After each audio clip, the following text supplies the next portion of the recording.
Assalamualaikum warahmatullahi wabarakatuh.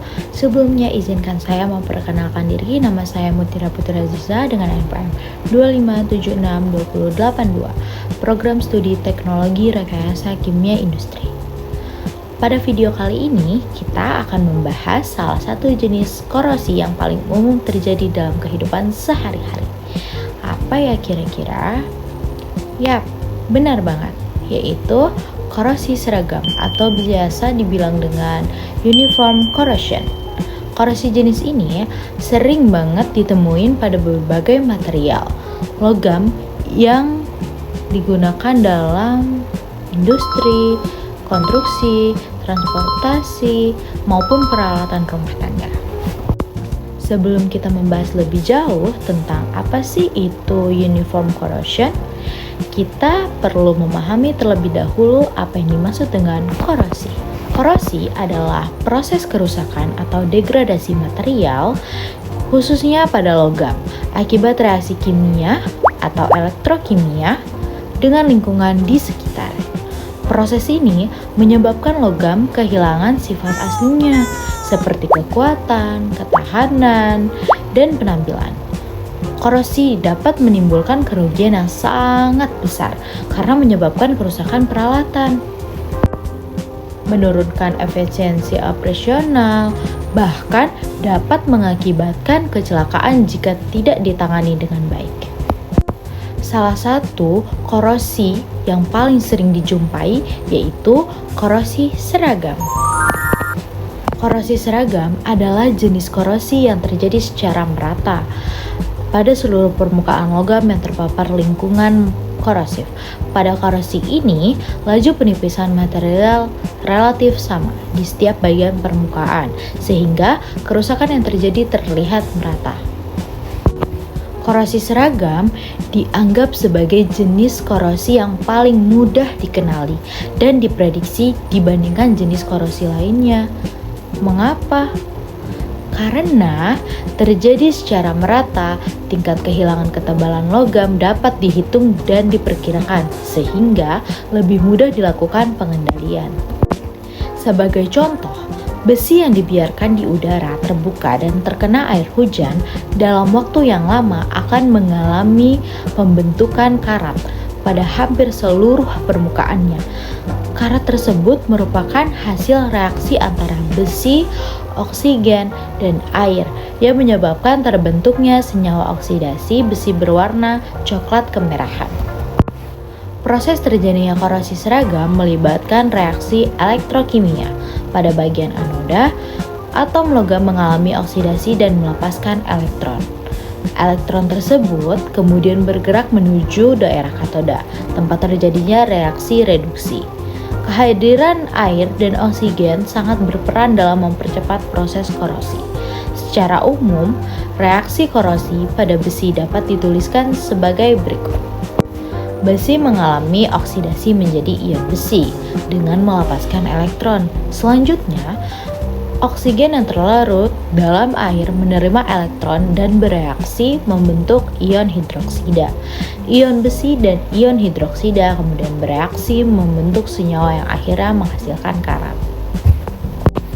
Karena reaksi ini berlangsung pada hampir seluruh permukaan logam, maka kerusakan yang terjadi terlihat seragam atau merata. Ada beberapa faktor yang mempengaruhi laju korosi seragam.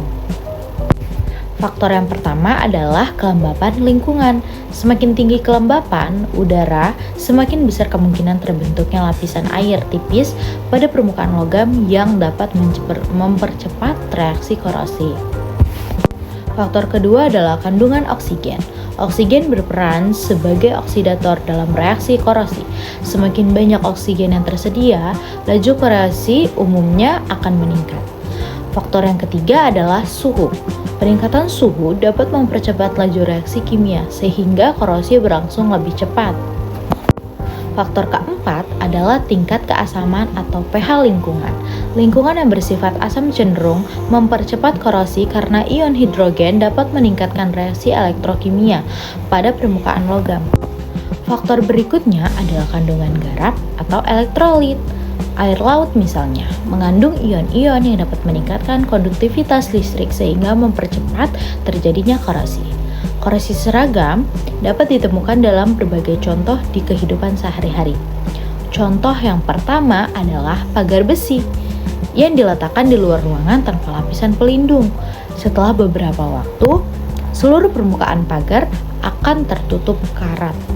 Contoh yang kedua yaitu atap seng yang mengalami penipisan secara perlahan akibat paparan udara dan hujan yang selama bertahun-tahun. Selanjutnya, contoh yang ketiga adalah pipa baja yang digunakan untuk mengalirkan air atau bahan kimia. Jika tidak dilindungi dengan baik, permukaan pipa akan mengalami korosi loh, secara merata hingga ketebalannya berkurang. Contoh yang terakhir adalah tangki penyimpanan, struktur jembatan, kapal laut, dan berbagai peralatan industri yang terbuat dari logam.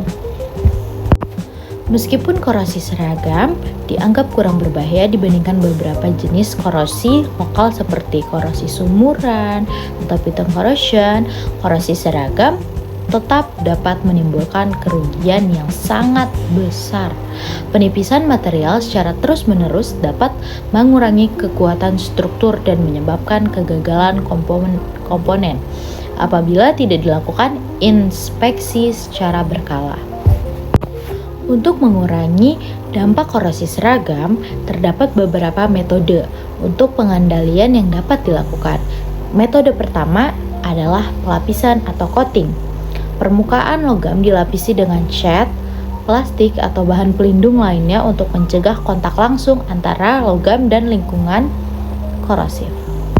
Kemudian, metode yang kedua yaitu galvanisasi, yaitu melapisi permukaan baja dengan seng. Seng akan berfungsi sebagai lapisan pelindung sekaligus anoda karbon yang melindungi baja dari korosi. Kemudian, metode yang ketiga adalah proteksi katodik. Pada metode ini digunakan logam yang lebih aktif seperti magnesium atau seng sebagai anoda karbon sehingga logam utama tetap terlindungi. Kemudian yang keempat yaitu pemilihan material yang tahan korosi. Contohnya, penggunaan baja tahan karat atau stainless steel pada lingkungan yang memiliki tingkat korosivitas tinggi. Metode yang kelima adalah penggunaan inhibitor korosi. Inhibitor merupakan zat kimia yang ditambahkan ke dalam sistem untuk memperlambat laju korosi dengan membentuk lapisan pelindung pada permukaan logam. Selain itu, perawatan dan inspeksi rutin juga sangat penting untuk mendeteksi gejala korosi sejak dini, sehingga kerusakan yang lebih besar dapat dicegah. Dari pembahasan yang telah dijelaskan dapat disimpulkan bahwa korosi seragam merupakan jenis korosi yang terjadi secara merata pada seluruh permukaan logam akibat interaksi dengan lingkungan. Jenis korosi ini paling sering ditemukan dalam kehidupan sehari-hari pada berbagai peralatan industri. Faktor-faktor seperti kelembapan, suhu, oksigen, pH, dan kandungan garam dapat mempengaruhi laju korosi yang terjadi. Meskipun relatif mudah diprediksi dan dikendalikan, korosi seragam tetap memerlukan perhatian karena dapat menyebabkan penurunan ketebalan material dan mengurangi umur pakai suatu komponen. Oleh karena itu, berbagai metode pencegahan seperti pelapisan, galvanisasi, proteksi katodik, penggunaan inhibitor, dan pemilihan material yang tepat perlu diterapkan untuk meminimalkan dampak korosi. Sekian pembahasan dari saya mengenai tentang korosi seragam. Terima kasih atas perhatiannya. Semoga video ini menambah wawasan dan pemahaman mengenai salah satu fenomena penting dalam bidang material dan teknik. Wassalamualaikum warahmatullahi wabarakatuh.